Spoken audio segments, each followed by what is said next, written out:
sa ating hong mga kababayan at cyberkadas. Una ho sa lahat, nakikiramay ho ang Cybercrime Investigation and Coordinating Center sa mga kaanak at mahal sa buhay ng mga nasawi at nasugatan sa nangyaring pamamaril sa loob ho ng Ateneo de Zamboanga University kaninang umaga, Martes, August 18, 2026. Kasalukuyan hong mahigpit na minomonitor ng CICC ang mga aktibidad sa social media kaugnay ho ng insidente. Kabilang na ang mga kumakalat na footage ng pamamaril sa loob ng eskwelahan.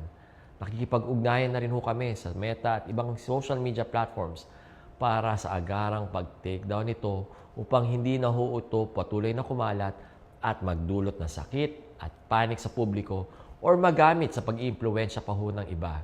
Muli ho nananawagan kami sa inyo, mga netizens, na huwag na hong i-repost ang video kaugnay ng insidente upang hindi na rin mabigyan ng karagdagang audience or atensyon ang mga gantong uri ng karahasan. Sa atin hong mga magulang, bantayan po natin ang aktibidad ng ating mga anak sa social media, gaming platforms at messaging platforms, lalong-lalo na ho ang mga minor de edad.